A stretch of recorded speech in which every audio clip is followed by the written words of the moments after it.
एक वेळेस पंढरपूरला येत असताना वारकरी पहिले एक तर मूळ संत म्हणजे 18 संत होऊन गेले आणि त्या 18 संतांची पांडुरंग वाट बघत होते. आताच्या संतांची पांडुरंग वाट बघत नाही का. आताची वारकरी जी येतात ती फक्त घरला इथून पंढरपूर मधून काय नेता येईल ह्या उद्देशाने पंढरपूरला येतात. परंतु पहिले जे वारकरी यायचे हे फक्त वारी करण्यासाठी यायचे. त्याच्यामध्ये एका वारकऱ्यानं आल्यानंतर एक वस्तू खरेदी केली नाहोईमाने सेना महाराजांनी आले आणि त्यांना गेलं वाटलं की आपलं दाढी कटणी करण्याचा वस्तारा जरा थोडा खराब झालेला आहे, जावं एकादशीला आल्यावर घेऊन. मग पंढरपूर मध्ये गेले आणि तो वस्तारा त्यांनी घेतला आणि गावी निघून गेलो. निघून गेल्यानंतर पांडुरंगाने सगळ्या संत मंडळीला विचारलं, अरे तुम्ही सगळे जर या ठिकाणी आला मग सेना कस काय आला नाही यावेळेस वारीला. बाकीचे सांगितलं आला होता की नाही, वारीला आला नाही. दुसऱ्या वारीला सेना महाराज आल्यानंतर पांडुरंगानं काय करायचं, प्रत्येकाकडे असं वरी लक्ष देऊन पाहायचं. परंतु सेना महाराज आले की खाली बघायला चालू केलं. असं सेना महाराजांना वाटलं प्रत्येक वेळेस पांडुरंग परमात्मा आपल्याला दर्शन देतो, त्यावेळेस का दिना गेले. मनामध्ये खंत निर्माण झाले, त्यांच्या खंत निर्माण झाले आणि पुढे गेले. परत तुझ्या गाभाऱ्यातून बाहेर निघून गेलं का, देवानं आपल्याला पाहिलं नाही, देव आपल्याला बोलला नाही. मग का बरं बोलला नसावा, मनात खंत वाटली. मग शेजारी दुसरे कबीर महाराज होते, कुंभार होते, ह्या बाकीच्या संतांना विचारलं की म्हणून माझ्याकडे आज देवानं पाहिलं नाही, का बरं असं झालं असेल. देवाला विचारा बरं तुम्ही का पाहिलं नाही माझ्याकडं. मग त्याने विचारलं की बाबा तू काही वारीला आलेला नाही, तो वारीला आला परंतु स्वार्थासाठी आला, तुझ्या काम धंद्यासाठी लागणारी वस्तू तू नेण्यासाठी आला, त्याच्यामुळे देव काय तुझ्याकडे पाहत नाही. मग काय करावं लागेल तुला, तो वस्तारा आणून पुन्हा पंढरपुरात टाकावं लागेल, फक्त वारीला यावं लागेल. मग ते वस्तारा घेऊन आला टाकला तरी देव त्याच्याकडे बघायला तयार नाही. मग पुन्हा आणखी विचारला, हो देवा आणून टाकला वस्तारा तरी मी तुम्ही माझ्याकडे बघत नाही. अरे तू माझ्या वारीसाठी नाही आला, तू वस्तारा टाकायला आलेला आहेस काय. एक वारी वस्तारा नेला म्हणून, दुसरी वारी बघितलं नाही प्रश्न मिटवण्यासाठी, आणि तिसरी वारी वस्तारा टाकण्यासाठी. सगळं केल्यानंतर चौथ्या वारीला आल्यानंतर अरे अरे शेना ये म्हणून तो आलिंगन दिलं. तसं आज आपण पंढरपूरला आलो म्हणजे आपण किती वस्तू या ठिकाणाहून घेऊन जातो. मग देव आपल्याकडे बघत असेल का, नाही. परंतु कसं आहे आता त्या टायमातला जो तो भक्तिभाव हा वेगळा आहे. त्या टायमाला सत्ययुग कलियुग द्वापारयुग ह्याच्यातला भाव वेगळा होता आणि आताचा हा भाव वेगळा आहे कलियुगामधला. कलियुगामध्ये सांगितलं की फक्त रामकृष्ण हरी विठ्ठल केशवा मंत्र हा जपावा सर्व काळ, त्यानं सुद्धा तुमच्या मुक्ती होतात. आणि राम राम जरी नुसतं भजन केलं तरी त्यानं सुद्धा तुमची मुक्ती होती. आणि देव पाहावा याची वेळ होते, ते देवाची होऊन गेलो असे हे जे वारकरी संप्रदायातली युक्ती आहे ना, हे युक्ती आपल्याला या ठिकाणी चालवायची. मग या ठिकाणी आम्ही एक वेळेस पंढरपूरला आल्यानंतर पांडुरंगाची थोडीशी गंमत सांगतो. तुम्हाला सत्य घटना घडलेली या ठिकाणी. आम्हाला गावामध्ये मूर्ती बसवायची होती आणि मूर्तिकाराकडे पंढरपूरमध्ये फिरलो. 5-6 ठिकाणी गेल्यानंतर चौगुले म्हणून एक मूर्तीचं भंडार मोठं लोट आहे. त्याच्याकडे गेलो त्यांना म्हणलं आम्हाला पांडुरंगाची मूर्ती पाहिजे. किती पाहिजे, 5 फुटाची पाहिजे. ते म्हणजे 5 फूट बनवू नका. आम्ही म्हणलं का, मंदिरातला पांडुरंग 5 फुटाचा नाही म्हणले. मग मी त्यांना विचारलं किती फूट पांडुरंग आहे, ते म्हणले सांगता येत नाही. म्हणलं का सांगता येत नाही, तुम्ही गेलते ना मंदिरामध्ये.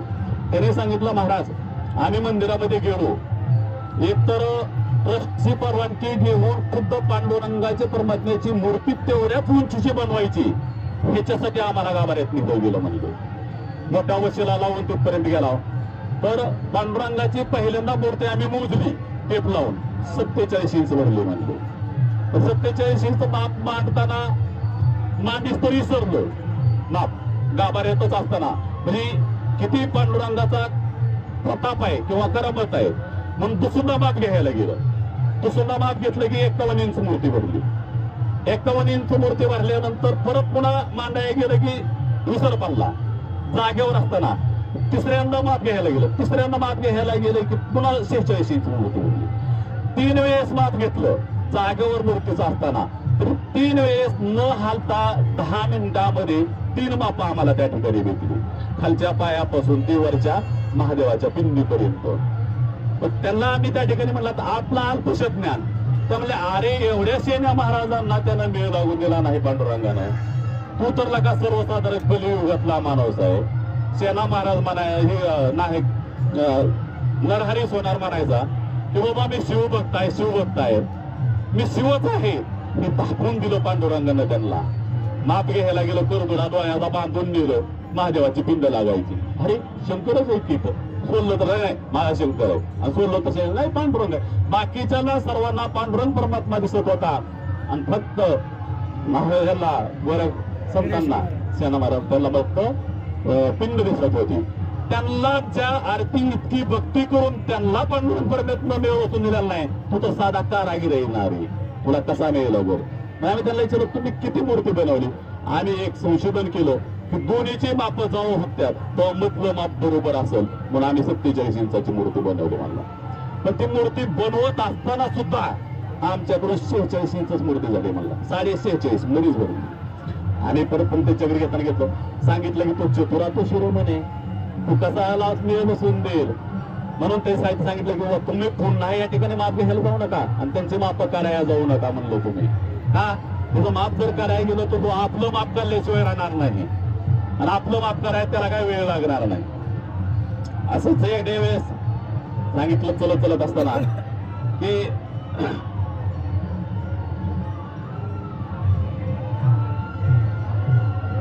या ठिकाणी काही जण मिळून चाललेली होती. जात असताना समजा असे कडेला बाजार भरला होता, आणि त्या बाजारामध्ये काही जणांनी थोडस पांढरं पुतळं बनवून ठेवलेलं होतं असं ऐकलं. पांढरं पुतळं म्हणजे कशाचं होतं तर ते मिठाचं पुतळं बनवून ठेवलेलं होतं. मिठाचं पुतळं बनवलेलं होतं म्हणल्यानंतर मिठाने विचार केला, मिटिंग घेतली, बसली आणि सांगितलं की बाबा आपली उत्पत्ती कशापासून झालेली आहे, आपली जन्मभूमी कोणची आहे. मग त्याने सांगितलं की आपला जन्म हा समुद्रातून झालेला आहे, चला समुद्र पाहायला जाऊ आपण. समुद्र पाहायला जाऊ म्हणल्यानंतर सगळं मिठाच्या मेळाव्याच्या पुतळ्याने विचार केला आणि गेल्यानंतर त्या ठिकाणी गेले आणि समुद्राच्या कडेला सांगितलं गेल्यानंतर ते सगळे म्हणजे की आपण सगळ्यांनी नगं जायचं. पहिल्यांदा 2 जणांनी जायचं, पुढे व्यवस्था करायची, प्लॉट नंबर आपला बरोबर भेटतोय का बघायचा, 46, 47, 200 का 100 ते जायचं. आबाकडे गेले 246 का 247 हे आधी जाऊन बघायचं, नंदू महाराजांची गाठ घ्यायची आणि पुन्हा बाकीचे सगळ्यांनी जायचं. का सगळी जर गेली तर या ठिकाणी गडबड होईल, त्याच्यासाठी पुढं दोघांनी जायचं, पाहून यायचं. असं 2 पुतळ्यांनी ठरवलं. तर मी त्याच्यावर का समुद्रात आधी घुसायचं, गेल्यानंतर पाहायचं. आता समुद्रात हे जर मिठाचे पुतळे गेले तर काय होईल त्या मिठाच्या पुतळ्याचं, परत आले नाहीत ना, परत आले आपल्या आले आपल्याबद्दल नाही काय आपले हे पांडुरंगाला भेटण्यासाठी आलेले होते, त्याच्यामुळे ते आपले पुतळे परत आले. परंतु या ठिकाणी ती 2 जण येणार गेले, बाकीच्याला काळजी वाटू लागली. अरे ती गेली म्हणजे म्हणलं त्यांना लई पाहुणचार केला का काय त्या ठिकाणी आपल्या आई वडिलांनी म्हणला. गेला गेले ते वेगवेगळं प्रकार बनवलं असलेलं त्याने तिथे उगाच खात बसले असतील. मग आपण आता 4 जाऊ म्हणला. 4 पुतळे निघाले पाठीमागे त्यांच्या. मग 4 पुतळे म्हणले बाकीचे तुम्ही थांबा म्हणले आम्ही बघून येतो. ती जर जेवत असते तर आम्ही 2 जण, एक जण हाताला जातो, एक जण पायाला जातो, उचलून बाहेर आणतो, तुम्हाला सगळ्याला घेऊन जातो. मग ही 4 पुतळे त्यांच्या पाठीमागे गेले. हे बी समुद्राच्या बुडाला गेलो. समुद्राच्या बुडाला गेले की ती बी तसंच होऊन बसलो. पहिलं 2ची गती तशी ह्या 4ची गती झाली. मग बाकी माग आणखी 6 पुतळे राहिले होते. ह्या 6 पुतळेला वाटलं की आपण काय करायचं आता, हे पहिले 6 गेले हे माघारी येत नाही, मग आपण बी जायचं का, तुम्हाला जायला पाहिजे ना. ते जर सगळे जर पाहुणचार करीत बसले असले तर आपण काय म्हणून या ठिकाणी थांबायचं, चला आपण बी जाऊ. ती बी मागे गेले. तसं या ठिकाणी जर एखाद्या चौकामध्ये जर थोडस एखादी वस्तू चांगले घेण्यासाठी 2 जर व्यक्ती उभा राहिलेल्या असल्या, काही बी नसू द्या त्या ठिकाणी, त्यांनी नुसतं मोठ्यानं जरी काल वाटलं असं नाही रे तसं नाही की दुसरं 2 माणसं त्याच्यापाशी होतात. ह्या पहिल्यांचं काय चाललंय ह्या बाकीच्याला पाठीच्याला मागं माहीत नसतं, परंतु बाकीचे होऊन त्यांच्या सामील होतात आणि ते तसेच होऊन जातात. जसे मिठाच्या पुतळ्याची गती पाण्यात झाली, ज्याच्यामध्ये पासून जन्म झाला त्याच्यामध्ये विलीन झाला, तसं आपलं सुद्धा शरीराचं आहे. आपला सुद्धा जन्म हा आपल्याला त्यानंच दिलेला आहे पांडुरंग परमात्म्याच, आणि आपल्याला सुद्धा विलीन त्याच्यातच व्हायचंय. आणि जर त्याच्यात विलीन व्हायचं असलं तर पांडुरंगाचं भजन करा, पांडुरंगाचं नामस्मरण करा, रोज सकाळी काकडा करा, रोज संध्याकाळच्याला हरिपाठ करा.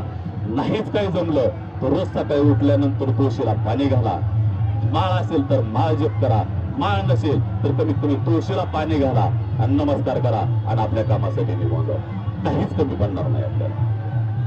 तसं की या ठिकाणी भगवंताला आपल्याला हे शरीर दिलेलं आहे. आपल्या शरीराला 9 बोल आहे, ती 9 छिद्र आहेत आपल्या शरीराला. आपल्या शरीराला किती छिद्र आहे तर 9 छिद्र आहे ती. आपण जर एक डेरा घेतला आणि त्या डेऱ्याला जर बारीक छिद्र जर पाडलं, नवे नवे एवढे मोठे मोठे कॉन्ट्रॅक्टरना एवढे 2-2, 3-3 लाखाचे पाण्याच्या टाक्या जरी बांधल्या आणि त्याला जर बारीक छिद्र जर असेल तर एक जरी छिद्र असेल तर त्या बारीक छिद्रावाट 9 लाख लिटर पाणी सगळं गळून जातं. परंतु भगवंतांना आपल्या शरीराला 9 छिद्र दिलेली आहे ती. पण तो 9 छिद्रावर भगवंतांना त्याची सत्ता ठेवलेली आहे. कधी त्या छिद्रातून पाणी करायचं बाजूला, कधी नाही करायचं हे त्याच्या हातामध्ये. त्याची थोडी चेतना आपल्याला दिलेली आहे. 1-2 जिराचे ज्यावेळेस आपल्याला नकोसं वाटलं त्या टायमाला ते सोडण्यासाठी. परंतु आपोआप बाहेर येत आहे का हो? अजिबात नाही. देवे दिला देह भजना गोमाता, तसा आपल्याला हा देह कशासाठी दिलेला आहे? भजन करण्यासाठी दिलेला आहे. तर पांडुरंग परमात्म्याचं भजन करीत चला. मी म्हणतो रोज जरी नाही जमलं तर प्रत्येकाकडे मला वाटतं की एक ज्ञानेश्वरी असावी आणि ज्ञानेश्वरीचं कमीत कमी पारायण करत जावं. पारायण जरी नाही झालं तरी नमस्कार तरी करत जावा. कमीत कमी एक 10-5 वेळा तरी वाचन करीत जावं. समजा आपल्या घरातले देव तर गडबडीत कामामध्ये असलं, आपण बसायचं मोठ्यानं वाचायचं, ती बी ऐकत आली. आता ते ऐकत असताना एखाद्या देवाला काय होतं आबा गोठावा सांगतो तुम्हाला. आपली देवपूजा असते, आपण ज्ञानेश्वरी उघडतो मोठ्यानं वाचायला चालू करतो. चालू करत असताना जर घरच्यांचं भाजी टाकायचं जर काम चालू असलं, काहीतरी तिकडे विसरतोय आणि उगाच बडबड करतोय, ह्याला काय कळतच नाही. असं जर ज्या दिवशी म्हणते त्या दिवशी भाजी नक्की बिघाल्याशिवाय काहीतरी कमी पडणार, भाजी बिघडणार आणि आपल्यावर दोष त्याचा येणार.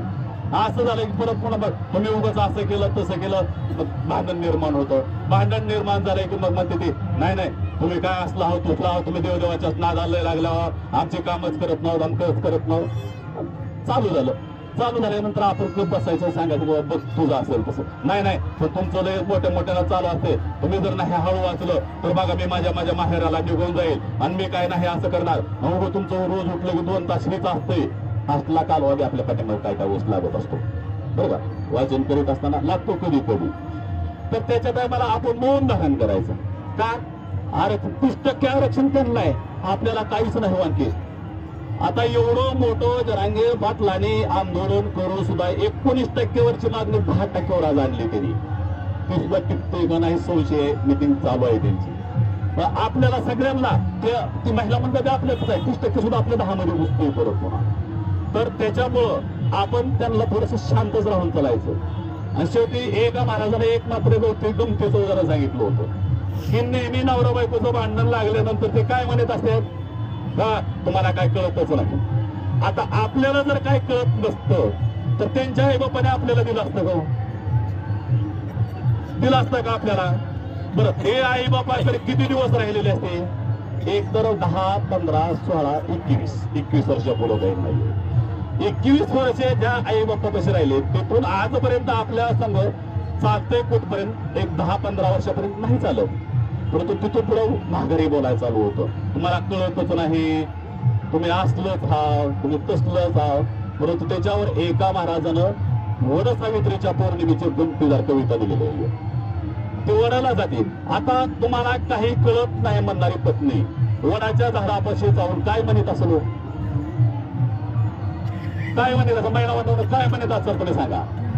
त्याला काय कळतच नाही. मी म्हणून राहिले, मी नांदलेच नसते, मी माझ्या माहेरालाच गेले असते अशी म्हणणारी पत्नी वर्षातून 1 वेळेस वड्याच्या झाडापाशी जाते. आणि वड्याच्या झाडापाशी गेल्यानंतर काय म्हणत असेल? माझा मालक लय हलकट आहे, माझ्या मालकाला कळत नाही, माझ्या मालकाला बुद्धी होती असं म्हणत असेल का? नाही. त्या ठिकाणी भक्तिभावानं मग तो अंतःकरणातून एक का होईना दिवस भले मी म्हणतो 365 पैकी 364 नावं ठेवण्यात जाऊ. परंतु एक का दिवस होईना आपल्याला चांगलं म्हणते ते का नाही तेवढं बस झालं. आपल्याला तेवढे 1 दिवसात आपलं 364 दिवस गेलं म्हणून आपण आनंदात उड्या मारायचं. काय म्हणत असतील देवा 7 जन्मी मला हाच पती मिळवले. आपण म्हणायचं तेवढं 1 वर्ष जरी गेलं तरी बस झालं. काय हे काय एक ज्येष्ठ कवीने एक कविता निर्माण केलेली आहे. जी पत्नी माझ्या पतीला कळत नाही अशी जी म्हणते ते वराच्या झाडाला जाऊन वराला म्हणते हे वर देवता माझ्या पतीला आयुष्य लाभू दे, माझ्या पतीला आयुष्य लाभू दे आणि हाच पती मला 7 जन्म मिळू दे, 7 जन्म मिळू दे. तिला एका मैत्रिणीचा फोन आला, सांगितलं अगं तू कालच सांगितलं होतं ना की माझं त्यांचं जमत नाही, भांडण होत नाही, तू कशी म्हणतेस की असं आठवण मी नाही ग नाही. रात्री आईनं सांगितलं उद्यावर पौर्णिमा जावडाला रावक्षवण माझ्या पतीला आयुष्य. आईचा फोन आला आणि आईचा फोन आल्यानंतर तिला कळालं की वरचैत्रीची पौर्णिमा त्याच्यामुळे वराची पूजा केली. तसं का असा ना केली ना भक्ती वाहना तो जो एक एक एक एक धागा जो वळलेला असतो ना तो एक एक आपल्या जीवनासाठी घातलेलं यमाला बंधन असतं. महिला मंडळाने जरी भांडण जरी महिला मंडळाने आपल्या बरोबर केलं आबा तरी त्यांच्या इतकं भक्तिभाव हा आपल्याविषयी त्यांच्या मनात एवढा भक्तिभाव दृढ असतो. वर्ण जरी कावलं खरं खरं जरी कावलं तरी अंतकरणातून प्रेम असतं आणि अंतकरणामधून मय असते.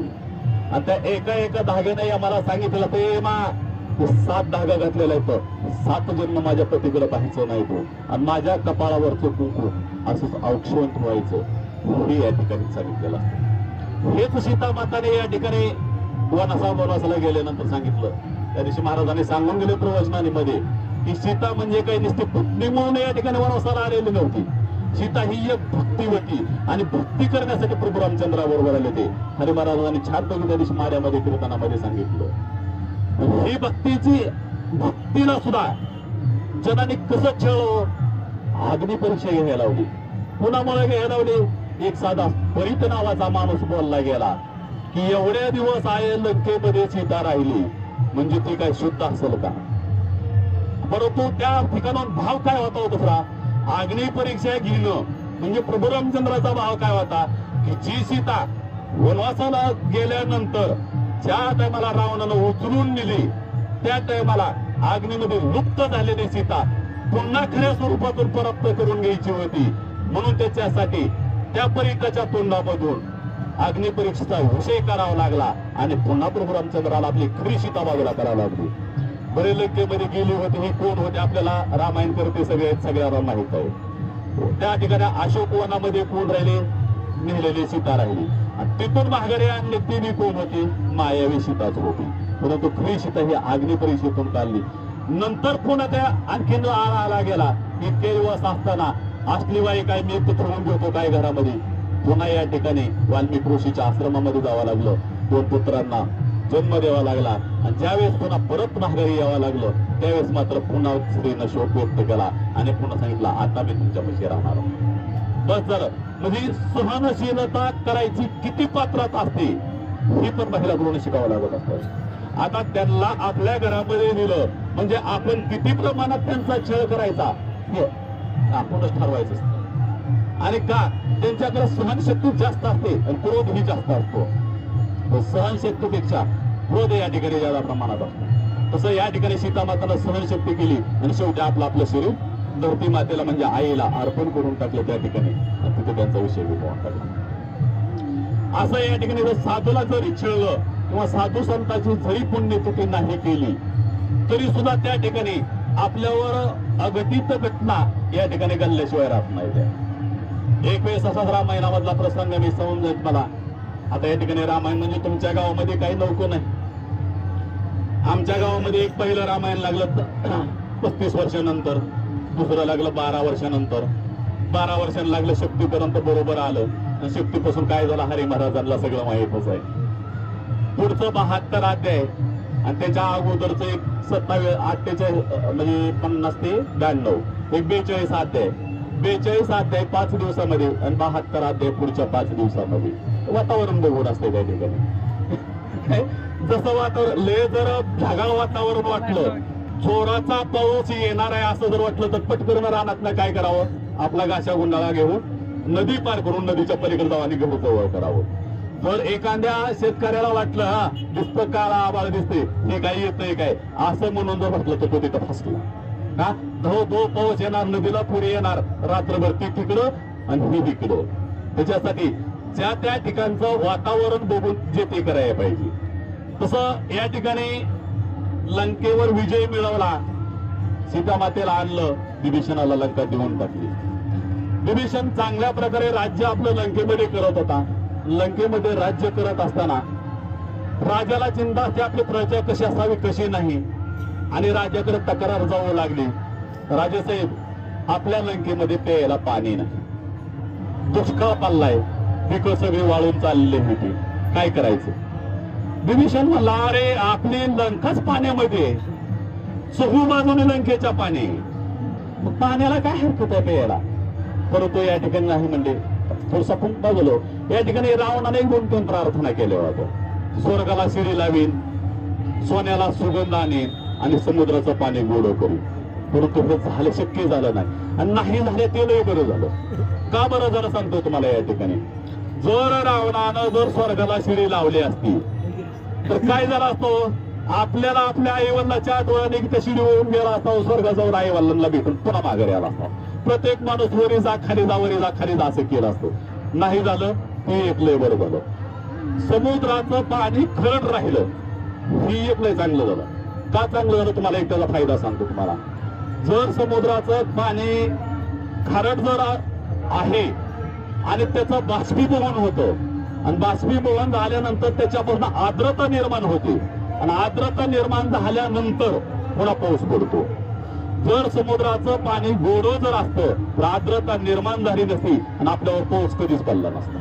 शास्त्रीय कारण आहे ती. आणि जर सोन्याला सुगंध आला असता रावणाच्या प्रार्थनेमुळे तिसरं, तर काय झाला असतो, ज्याच्या घरामध्ये बायकोनं किती बी आठलं डब्यामध्ये सोनं लपवून ठेवलेलं असलं तरी सुद्धा नवऱ्याला न परवानगी करता ते घेऊन जाऊन बाजारात नेता आला असतो आणि मोडता आला असतो. किंवा चोराला सुद्धा आयतं गव्हा घरामध्ये कुठं आहे त्या सोन्याच्या त्या वासावर कळाला असतो. म्हणून देवानं ती एक आपल्याकडे ठेवून घेतलं, सोन्याला सुगंध दिला ना. तसं या ठिकाणी खारं पाणी पूर्ण लंकेच्या कडे. विभीषणाला काळजी वाटू लागली की आता काय करायचं, जनता पाण्यानं हळहळ उरली. मग काय करावं लागलं, काय नाही करावं लागलं म्हणून चिंतेत चालला. आणि चिंतेत बसल्या बसल्या सहज प्रभू रामचंद्राला फोन लंकेवर लावला. हॅलो प्रभू, प्रभू रामचंद्र बोलतात ना. हो मीच बोलतो. अहो आमच्या लंकेमध्ये पाण्याचा दुष्काळ पडलेला आहे. आणि चौथ्यात पाणी आहे, पण पेयच्या पाण्याचा दुष्काळ पडलेला आहे. मग काय झालं असेल, कशामुळे असं असेल. प्रभू रामचंद्राला चिंता वाटू लागली ना. आपण दिलेलं राज्य आहे आणि आपला जर राजा या ठिकाणी पाण्याच्या त्राय मानून जर होत असेल, त्याच्या अगोदर एक युद्ध आहे. एका राक्षसानं आक्रमण केलं, हनुमंतरायानं पण केलं, एका रात्री जाऊन हनुमंतरायानं मारून आलं. ते एक आहे, ते लोक आपल्याला सांगा. परंतु ज्या ज्या वेळेस विभीषणाला शंकट येतील ना त्यावेळेस प्रभू रामचंद्राचा सल्ला वशिष्ठ गुरूंना बोलवून घेतलं. प्रभू रामचंद्राने आपण लंकेचा राजा विभीषण केलेला आहे, परंतु त्या ठिकाणी दुष्काळ पडलेला आहे. पण हे दुष्काळाचं निवारण आपल्याला करायचे, काय करावं लागेल. काही नाही म्हणले, त्या ठिकाणी एक संत येतो आणि त्या संतांची जयंती करायची हे विसरलेलं आहे. म्हणजे आपल्या गावामध्ये ज्या ज्या मूर्त्या आपण बसवतो त्याचा विचार करून नेहमी बसवायच्या.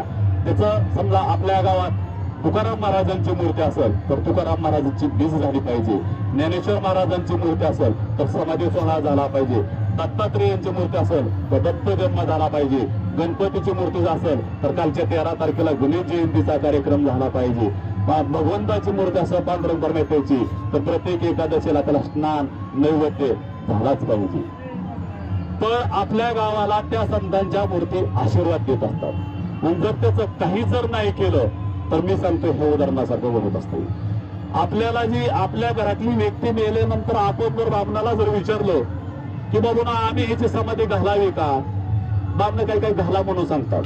परंतु असं त्याच्या पाठीमागचं शस्त्र आहे. जर समाधी जर केली आणि त्याच्यामध्ये जर त्यांच्या अस्थी ठेवल्या गेल्या तर त्या अस्थीचा रोज संध्याकाळी त्याला दिवा लावावा लागत असतो. त्यांना रोज सकाळच्या उठल्यानंतर आपण चहा पाणी करायच्या आधी त्याला पाणी घालावं लागत असतं. तर ती करायचं नाही तर करायचं नाही.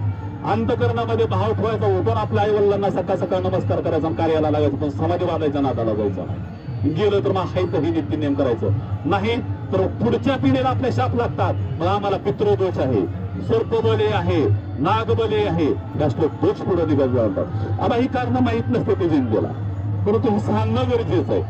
प्रवचन म्हणजे फक्त नुसतं देवाचं सांगून चालायचं नाही, समाजामधलं सुद्धा काय हे सुद्धा सांगायला पाहिजे समाजामध्ये. तर या ठिकाणी सांगितलं वशिष्ठ गुरुने येऊन प्रभू रामचंद्राला अरे त्या ठिकाणी एक संतांची समाधी बांधल्या लंकेमध्ये आणि त्यांचा उत्सव दिविशनानं केलेला नाही. मग कोण संत आहे? ज्या टायमाला युद्ध चालू होतं प्रभू रामचंद्राचं आणि रावणाचं, त्या टायमाला रावणानं प्रत्येक एक एक एक एक आपला भाऊ पुढं लावला आणि सर्वांबरोबर युद्ध केलं आणि सर्वांना मारलं गेलं. कुंभकर्ण बोलावला होता आणि कुंभकर्ण युद्धाला आल्यानंतर आता याच्यावर मी थोडं सांगून आणखीन आपल्या मुद्द्यावर जातो. या ठिकाणी कुंभकर्णाचं आणि हनुमंताचं युद्ध जोमामध्ये चालू होतं. एवढं युद्ध पुन्हा चालू होतं रामायणामध्ये महागाऱ्याला त्याचा एवढं तुंबळ युद्ध होतं. एवढा जरी कुंभकर्ण जाड होता तरी हनुमंतरायाला एका हाताने उचलून आकाशामध्ये नेलेला होता आणि आकाशामध्ये आदंतरी युद्ध चालू होतं त्यांचं. आदंतरी युद्ध होतं म्हणजे हनुमंतराया तरुण होते ना. हनुमंतराया एवढं युद्ध करत असताना एका म्हाताऱ्याला चळ पेटला मधीच. त्याला वाटलं अरे हनुमंतराया युद्ध करत एकच उठावं आपण जावं. सुग्रीव उठलं गेलं आणि त्याच्याबरोबर तिथं पोचायच्या अगोदर या ठिकाणी हनुमंतानं रामाची नीती अवलंबली की एका शत्रू बरोबर एकानंच युद्ध करायचं. हनुमंतानं असं सोडल्याबरोबर त्या ठिकाणी सुग्रीवानं हातामध्ये धरलं आणि त्याच्याबरोबर युद्ध चालू केलं. परंतु हनुमंतराया महागारी आले. महागारी आलं आणि प्रभू रामचंद्रापाशी रडत बसले. पाठीमागच्या बाजूला आले हनुमंतराया रडायला लागले. हनुमंतराया रडायला लागलेलं लक्ष्मणानं पाहिलं आणि लक्ष्मणानं प्रभू रामचंद्राला सांगितलं की आपले हनुमंतराया आज कधीच दुःखी नसतात. एवढं युद्ध केलं. एकटा गेला सगळे लंका चालून आला. सगळ्या लंकेचा उद्ध्वस्त करून आला.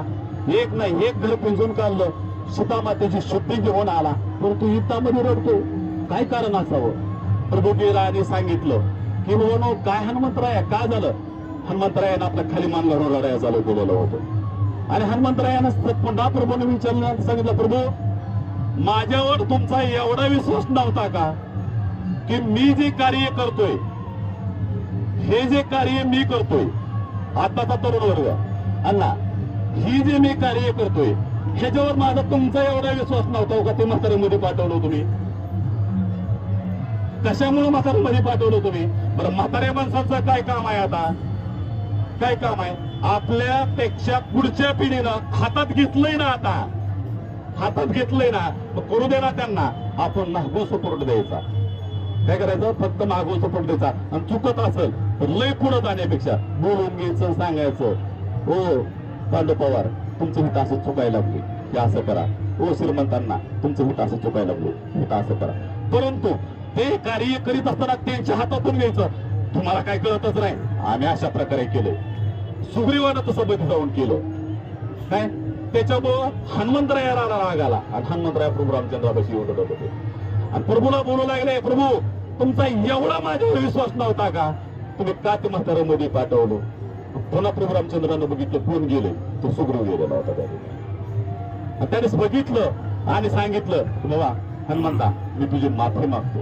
कोण माफी मागते? प्रभू रामचंद्र हनुमंताची माफी मागतात. त्या ठिकाणी जसं संत सुद्धा या ठिकाणी हनुमंतरायाला याच्याला शरण शरण हनुमंता काय भक्तीच्या त्या वाटा माझ्या दावाव्या सोबता. एवढा हनुमंतरायाचा अधिकार असताना प्रभू रामचंद्राने ज्यावेळेस हात जोडले त्यावेळेस हनुमंताला सत्याला सांगितलं नाही प्रभू मी तुमचा सेवक आहे तुम्ही मला हात. अरे हनुमंता ती कधी उठलं इथनं कवा गेलं मला माहितच नाही त्याच्यामुळे मला क्षमा कर. म्हणून त्यांनी सांगितलं की नाही असू दे म्हणजे जे असेल ते असेल. हनुमंतरायाला शांत केलं आणि त्या म्हाताऱ्याला पुन्हा बोलून घेतलं. मात्र त्या ठिकाणी कुंभकर्णानं मात्र त्यांना थोडीशी आदल मिळवली. ज्या ठिकाणी नाही बोलवता जाईल नाही आमंत्रित करता जाईल त्या ठिकाणी अवश्य अपमान होत असतो. तुम्हाला सुग्रीवाला आमंत्रण नव्हतं त्या युद्धाचं त्या टायमाला त्यावेळेस परंतु तो मध्ये होऊन घुसून गेला होता म्हणून त्या ठिकाणी पराभूत करून त्याला महागारी यावं लागलं होतं. सुग्रीवाला मी ऐकलाच नाही त्याच्यामुळे महागारी यावं लागलं त्याला ह्याच्यापासून कुंभकर्णापासून. बरोबर हनुमंतराय मारित होता मध्ये गेला. मध्ये करणाराची पूजिता कशी होत सांगतो तुम्हाला. म्हणून दुसऱ्याच्या कार्यामध्ये मध्ये करायचं ना. आपल्याला जर आमंत्रित केलं तर त्याच्या कार्यामध्ये जाऊन आपण हा समजा ऍडजस्टमेंट जर केली तरी काय हरकत नाही. माझ्या जागेवर तुम्ही तुमच्या जागेवर मी मोठ्या मनानं करायचं परंतु मध्ये सोडून कधी करायचं. मला असो या ठिकाणी विचारण्यात वैशिष्ट्य गुरुंनी सांगितलं, प्रभू त्या ठिकाणी एक संतांचे हत्या झालेले, त्या ठिकाणी समाधी बांधलेले, पण त्या समाधीचा उत्सव त्या ठिकाणी न केल्यामुळे लंकेमध्ये पाण्याचा दुष्काळ पडलेला आहे आणि त्या ठिकाणी गोड पाणी जर निर्माण झालं असेल तर त्यांचा या ठिकाणी उत्सव करावा लागेल. मग कोण आहे संत त्या ठिकाणी? आता मला सुद्धा माहित नव्हतं खरं तर कोणता संत त्या ठिकाणी होता, परंतु थोडस अभ्यास होतं ठिकाणं तिकडनं किंवा हरी महाराजांसारख्या संतीला लागल्यानंतर ते ज्ञान प्राप्त होतो. परंतु हे मला वेगळ्याच महाराजाकडून एक ज्या वेळेस कुंभकर्णाचा आणि सर्व राक्षसांचं युद्ध चालू होतं त्या टायमाला कुंभकर्णाला वाटलं की आता हे वानर आहे ती वानर अशी काय आटोपणार नाही ती, मग काय करायचं, हे आपलं खाज आहे, धर खा धर खा धर खा असं चालू केलं त्याने एक बाजूची सगळी तुकडीच आखी गिळली गेली आणि गिळली गेल्यानंतर शेवटी एक वानर राहिलं गेलं त्या ठिकाणी आणि ते सुद्धा उचललं आणि खाल्लं गेल्यानंतर आतमध्ये पोटात गेलं तर आखी तुकडीची एक. ती म्हणू लागले, अहो तुम्ही या ठिकाणी राव का? ते म्हणले, मी तुमच्या तुकडीचा प्रमुख आहे ना. कोण प्रमुख होता त्या ठिकाणी? गंधमादनाला कुंभकर्णाला आकच गिळून टाकलं होतं आणि गिळल्यानंतर या ठिकाणी म्हणलं, अरे हिता आलोय ना, गावाकडे भजन करत होतो ना, करा ना तसंच या ठिकाणी भजन म्हणला, करा सुरू म्हणला. प्रभू रामचंद्राच्या तुकडीमध्ये युद्ध करताना आपण प्रभू रामचंद्र महाराज की जय म्हणून युद्ध करत होतो. मग आता ही तर पोटामध्ये हे करायला काय हरकत आहे, करा युद्ध भजन सुरू म्हणला, आपण बाहेर जातो म्हणला या ठिकाणी. श्रीराम जय राम जय जय राम, श्रीराम जय राम जय जय राम गंधमादनानं पुढं म्हणायचं आणि बाकीच्या वानरांनी सगळ्यांनी महाग म्हणायचं. महाग म्हणल्याबरोबर काय चमत्कार झाला या ठिकाणी, त्या कुंभकर्णाच्या दोन्ही कर्णपटलाची द्वार उघडली गेली, सगळे वानर बका बका बका बका कानातनं बाहेर निघून दोन्ही कानातनं सगळ्या कत निघायला लागल्या. कुंभकर्णाला मात्र हे कण घ्यायचं तोंडात टाकायचं, हे कण घ्यायचं तोंडात टाकायचं, दोन्ही हाताने खायचं आणि वानराने कानामधनं निघून जायचं. परंतु शहाणीची माणसं असतात ना, ते काय करत होतात, सर्व आपलं सैन्य पुढं लावायचं सुटका करताना आणि आपण मागून निघून जायचं. तसं या ठिकाणी गंधमादनानं विचार केला, आपलं सगळं वैन्य सेना आधी बाहेर काढावं आणि नंतर आपण निघावं. बाहेर वानरं निघत असताना कुंभकर्णाच्या लक्षामध्ये आलं की आपण खाल्लेली वानरं सगळी बाहेर निघून चालले, ते कुठून निघून चालले, ते कानातनं निघून चालले. कुंभकर्णाला कानाला हात लावायला आणि गंधमादन हातामध्ये यायला जात पडली. गंधमादन नावाचा वानर हातामध्ये आला, अरे तुझी युक्ती आहे काय म्हणलंय, तुला सोडत नाही म्हणला आता, आणि असं चुरगळायला चालू केलं त्या गंधमादनला. त्या गंधमादनला असं चुरगळायला चालू केल्यानंतर गंधमादनाचं जेवढं रक्त खाली पडेल ना, ते रक्त राम राम राम राम म्हणत होतं त्या ठिकाणी. आणि मी आजपर्यंत सांगत होतो की प्रभू रामचंद्राच्या सेनेमधला एकही वानर मेला नाही, मी असं अर्थ सांगताना सांगत होतो. परंतु ज्यावेळेस ही कथा माहित झाली ना, त्यावेळेस माझ्या लक्षात मध्ये आलं फक्त एक गंधमादन नावाचा. गंधमादन म्हणजे असा वानर होता की कुठं जरी बसलं तरी त्याला सुगंधी येतो होता. सुगंधी गंध म्हणजे आपण मादन म्हणजे सुगंध, त्याचा असा अर्थ होता. त्याच्यापासून सुगंध निर्माण करणारा अशी त्याची तुकडी आखी गेली होती आणि त्यांना त्या ठिकाणी मारलं गेलं. बाकीच्या वानर सेनेने येऊन सांगितलं आणि ज्या वेळेस कुंभकर्ण खाली बसला, सगळं हाडं बिडं त्याची त्या ठिकाणी टाकून दिली गेली. त्या टायमाला प्रत्येक हाड उचलून ह्यानं कानाला राम राम आवाज यायचा. असा रक्ताचा थेंब जोपर्यंत वाला होता तोपर्यंत घेऊन असा कानापाशी घेतलं की राम राम आवाज येत होता. असं राम राम विठ्ठल विठ्ठल श्रीकृष्ण श्रीकृष्ण आपल्या ज्याच्या आवडीचं जे जे भजन असेल, जे सद्गुरू असेल, जे नरेंद्र महाराज असेल, जे आसराम बापू असेल, जे विठ्ठल असेल किंवा जय श्रीराम असेल, काय आता आपण सर्व जरी हिंदू असलो तरी हिंदूंचा प्रकार काही एकाच भक्तीवर नाहीये. प्रत्येकाच्या भक्ती या ठिकाणी वेगळे वेगळे आहे. आपल्यामध्ये सुद्धा काही वाणी समाजाचे म्हणता नाही आमचा हरीच असे वेगळे, परंतु हरिहार नाही बोजा म्हणे रामेश्वर भट्ट बोजा. दोन नाहीत, ही दोन्ही एकच येते, एकमेकाला बस नाही द्यायची, परंतु आपल्यामध्ये त्यांनी जातीभेद करून ठेवलेला आहे या ठिकाणी. तसं या ठिकाणी सांगितल्यानंतर सांगितलं किंवा त्याची तिथं समाधी बांधलेली आहे आणि त्या समाधीचा उत्सव झालेला नाही, त्याच्यामुळं त्या ठिकाणी पाऊस पडा नाही गेलाय. आणि तुम्ही जावा आणि सांगा कुंभकर्णा बिभीषणाला की जर त्या ठिकाणी गंधमादनाची समाधीचा उत्सव जर केला तर नक्कीच पाऊस पडो. आला ना निरोप इकडं सांगितलं त्यांना, करा बोलली सुरुवात त्या ठिकाणी उत्सवाला. मग तुमची तिथे कोणते बघितलं आणि त्याच्यावर त्या गंधमादनाच्या समाधीचा उत्सव चालू केला. परंतु त्या ठिकाणी ज्या अस्थि गंधमाधवाच्या त्या ठिकाणी समाधीमध्ये ठेवल्या होत्या त्या अस्थीला आतमध्ये भजन करू लागलं. प्रभू आयुष्यामध्ये जर एक क्षण जर तुमचा विसर जर मला पडलेला असेल तर या ठिकाणी पाऊस पाडू नका.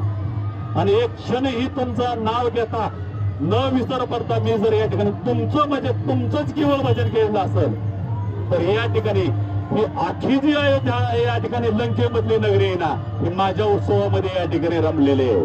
आणि ह्या रमलेल्या उत्सवामध्ये माझ्या समाधीचं या ठिकाणी अभिषेक चालू आहे आणि माझा उत्सव या ठिकाणी बनवायला चालवला आहे. प्रभू माझी विनंती तुम्हाला ऐकावं लागेल आणि ह्यांना गोड पाणी द्यावं लागेल. आणि जर नाही दिलं तर माझी नामुष्की या ठिकाणी किती आहे म्हणून गंध माझं त्या समाधीमधून डायरेक्ट अयोध्येच्या प्रभू रामचंद्रासंग बोलत होते लंकेमधून. भक्ताचं आणि देवाचं नातं कसं असतं या ठिकाणी सांगितलं गेलं. सांगितलं गेल्यानंतर निम्मा या ठिकाणी उत्सव झाल्याबरोबर कुठं काही आबाद नाही, फक्त एक ढग काळा आला आणि त्या काळ्या ढगानं समाधीपाशी जेवढी लोक जमले होते ना धो धो धो धो पाऊस त्या ठिकाणी पडायला चालू केला. बिभीषणाला लगेच त्या ठिकाणी महालामध्ये निरोप घ्यायला गेला. आपल्या पूर्व बाजूला पाऊस झालेला आहे, तिकडनं नदीला पूर येऊ लागलेला आहे. आपल्याला पाण्याचा भरपूर पुरवठा झाला. गंगामादानाच्या समाधीचा सोहळा संपला. पूर्ण लंकेमध्ये पाऊस पडला, पिकं बहरली आणि त्या ठिकाणी गोड पाण्याचा पुरवठा त्या ठिकाणी झाला. देव काय करतो? देव भक्तांच्या शिव्या खातो, भक्तांचं घराणं ऐकवतो. भक्तासाठी जर एखादा भक्त चिडून आला तर त्याचं जे काही असेल तो स्वतःचा पाठिंबावर या ठिकाणी काय घेतो आणि स्वतः त्याचं निवारण करतो. देवानं शिव्या खाल्ल्या नाही ते का? किती शिव्या खाल्ल्या जनाबाईची देवाने? मी नाही सांगितलं, तुम्ही सांगितली योग्य. या ठिकाणी बसून मी नाही सांगणार होते.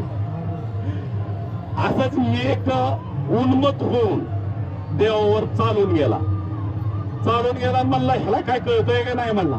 बसलोय तिथं म्हणला नाही ते काड्या खवायचं काम करतोय म्हणला. बघतोय देवाकडे म्हणला या ठिकाणी. दुर्गो काय म्हणला? बघतोय देवाकडे म्हणला या ठिकाणी. कसं काय करतोय कसं काय नाही म्हणला. आला सण चालत त्या ठिकाणी. आता दुर्गो म्हणल्यानंतर सगळ्याला कळणार नाही, भजनी मंद असेल त्यांना फक्त कळायला असेल. भृगु ऋषी नावाचा एक ऋषी या ठिकाणी देवावर चाल करून आला. पण तो ब्राह्मण होता. ब्राह्मण असल्यानंतर ब्राह्मणासंग युद्ध करायचं नाही, ही देवाची एक नीती असते. काय नीती असते? या ठिकाणी आपण पांडव प्रतापामध्ये ऐकतो की जोपर्यंत 100 गुण होणार नाहीत तोपर्यंत मी हे शिशुपालाने ज्या टायमाला रुक्मिणी पळवून नेली गेली आणि रुक्मिणी नेल्यानंतर देवाला सांगितलं गेलं कृष्णा धावरे मला वाचव. ज्या टायमाला कृष्ण त्याला वाचवायला गेला, शिशुपालाला ज्या टायमाला मारायचं त्या टायमाला शिशुपालानं सोडलेलं अस्त्र त्याच्या आईनं छातीवर घेतलं आणि सांगितलं बाळा माझ्या शिशुपालाला मारू नको.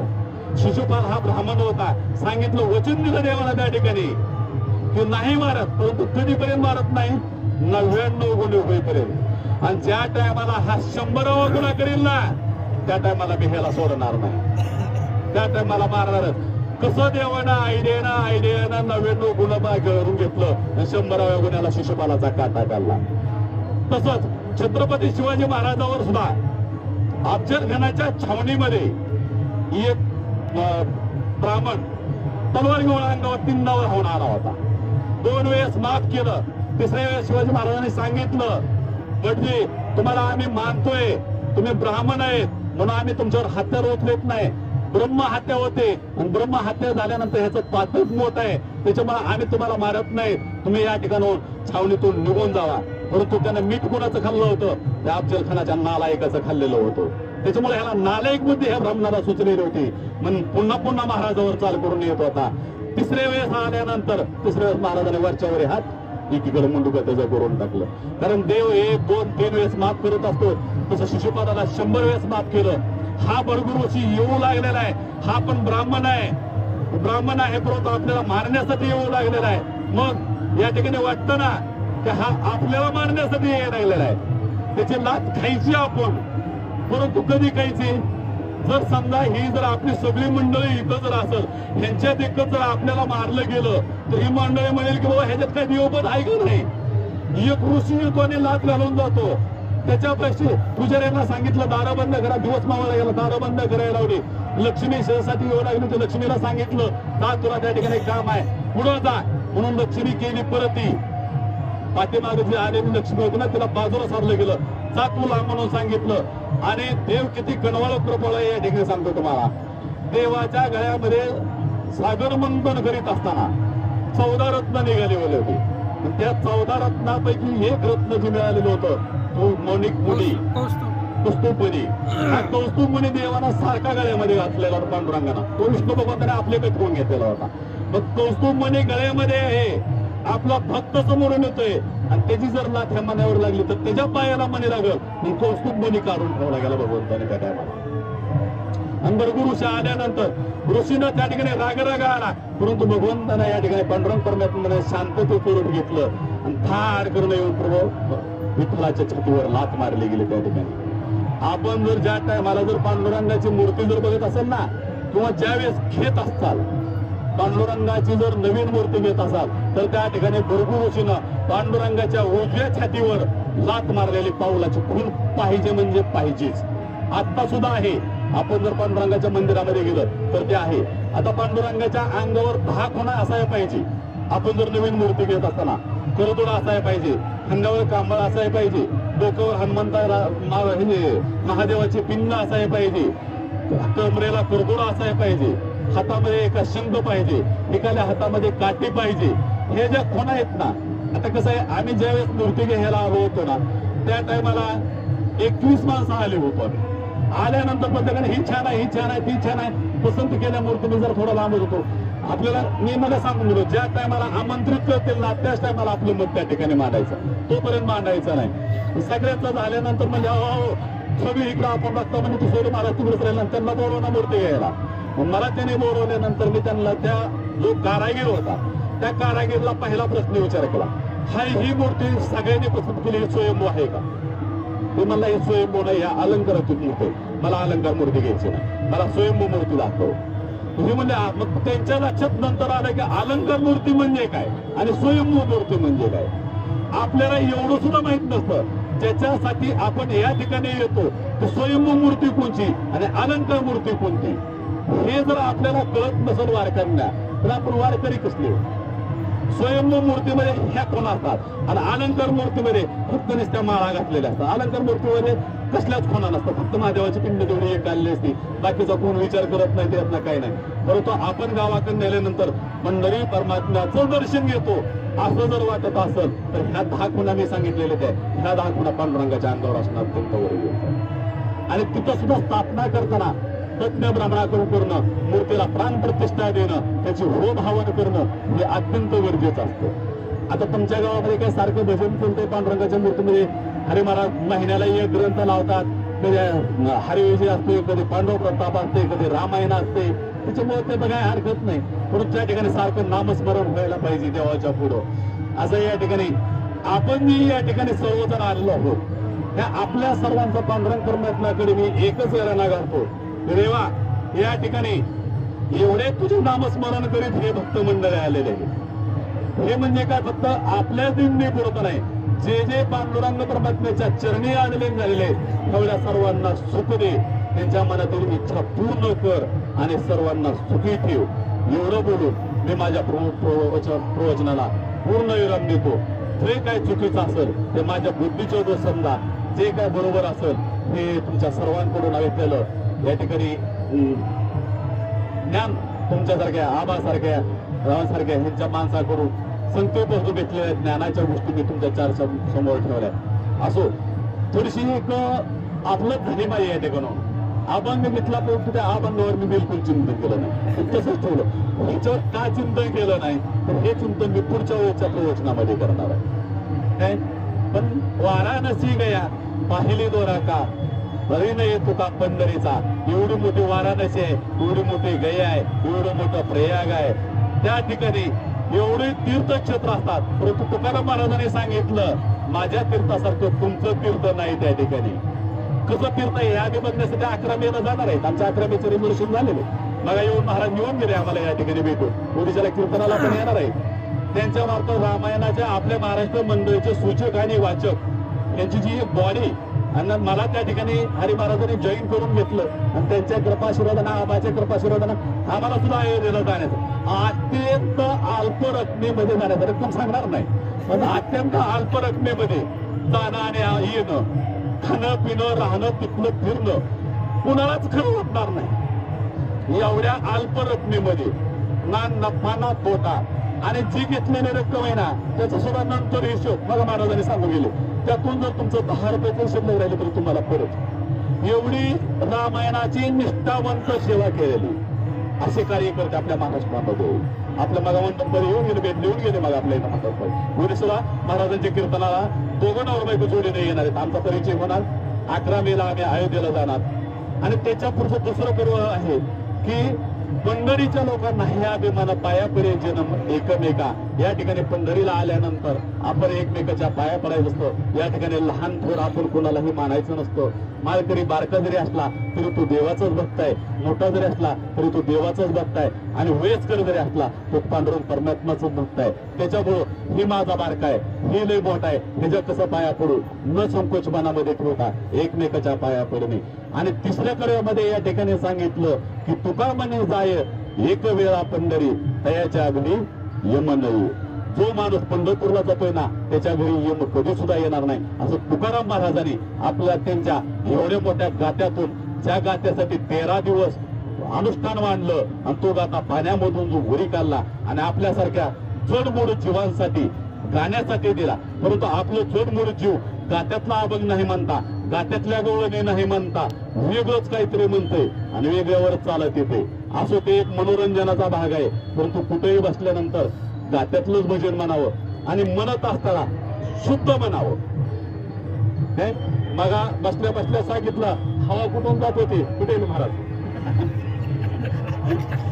नाही नाही हरिमुखे म्हणा, हरिमुखे म्हणा. हवा गेली त्याच्यामुळे वेगळा उच्चार निघाला. परंतु हरिमुखे म्हणता दुसऱ्याला कुणाला तरी बोलवून घेऊ नका आणि आमच्यातून लगेच जाऊ नका, असं करू नका, दुसऱ्याला बोलवू नका, हरीलाच बोलवा.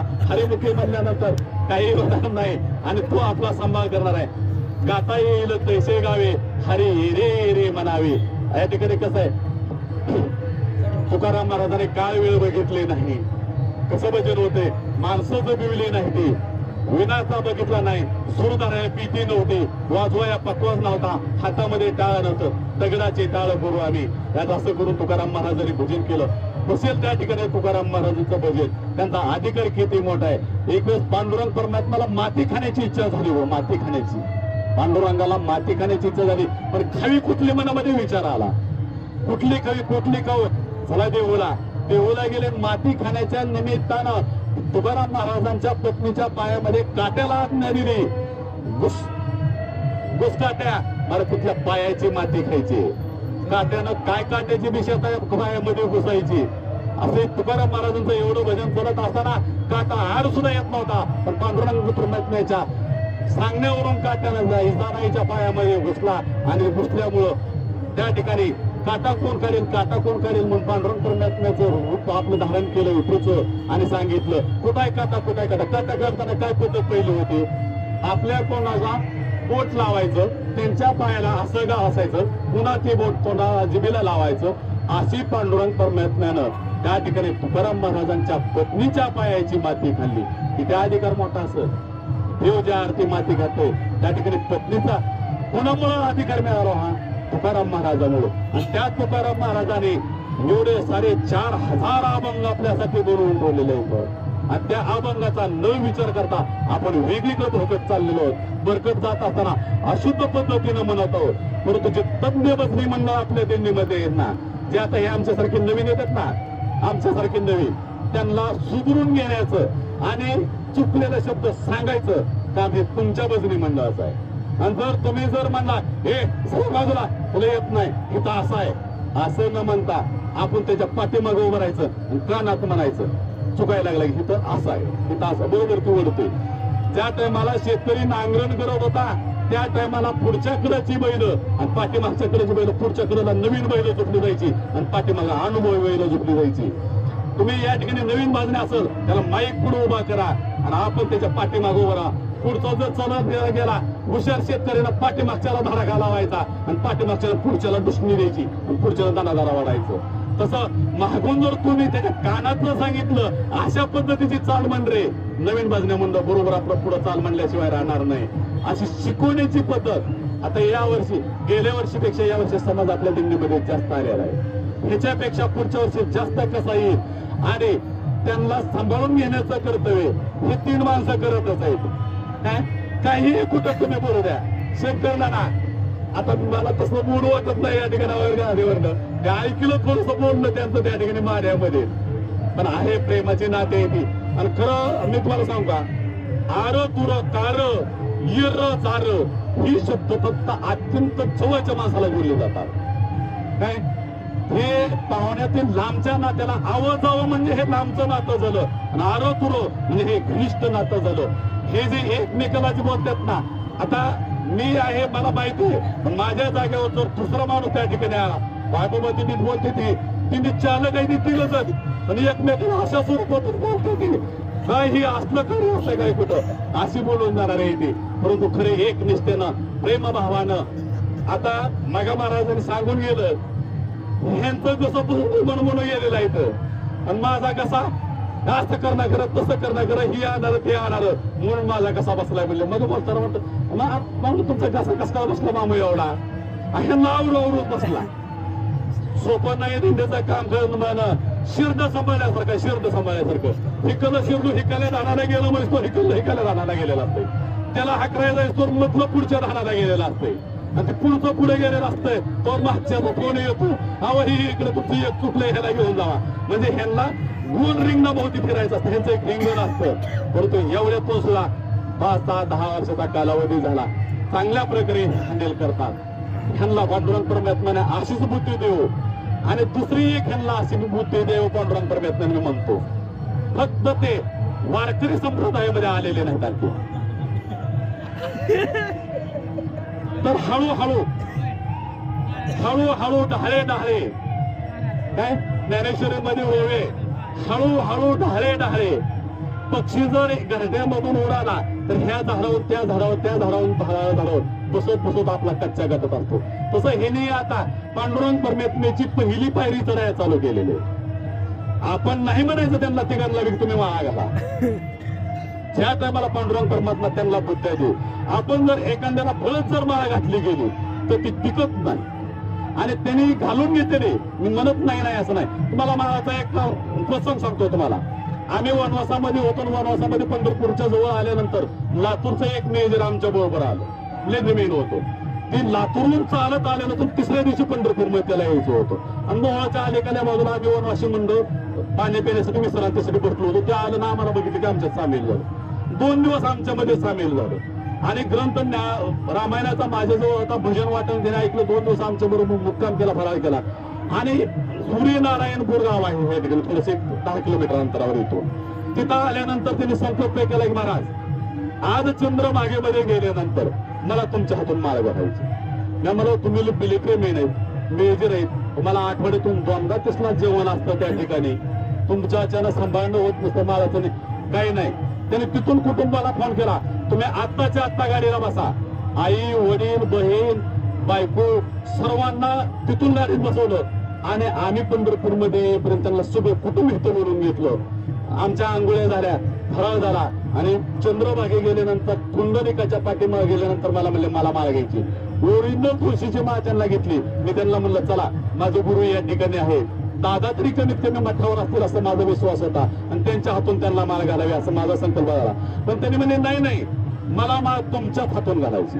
मी मला अधिकार नाही. ते अहो कसा अधिकार नाही, ज्या वाल्मिकी ऋषीने लिहिलेला ग्रंथ प्रभू रामचंद्रानं त्या आचरणाने जातात, आणि ते ग्रंथ 14 दिवस तुम्ही डोक्यावर घेऊन फिरता म्हणजे तुम्ही काय साधी माणसं आहेत का? आणि तुमच्याच हातून माळा घालायची. त्यांचं कुटुंब सगळं या ठिकाणी आलं, सगळ्या कुटुंबाचा विचार घेतला आणि त्यांना माळा घातली गेली.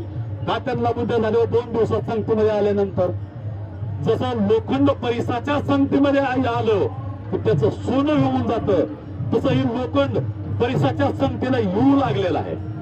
कधी ना कधी त्याचं सोनं झाल्याशिवाय राहणार नाही. ज्या टायमाला त्यांच्या मनाचं परिवर्तन होईल, आणि ज्या टायमाला ही कार्य मंडळ आपल्या संत मंडळीमध्ये येईल ना, त्या टायमाला खऱ्या अर्थाला आपल्या दिंडीचा कळस निघाला हे आपण समजू. एवढं बोलून मी माझं आता खरं तर 10 मिनिटं जादा घेतली गेली ह्या मंडळीमुळे, तरी असो तुमची माफी मागून या ठिकाणी बोलतो.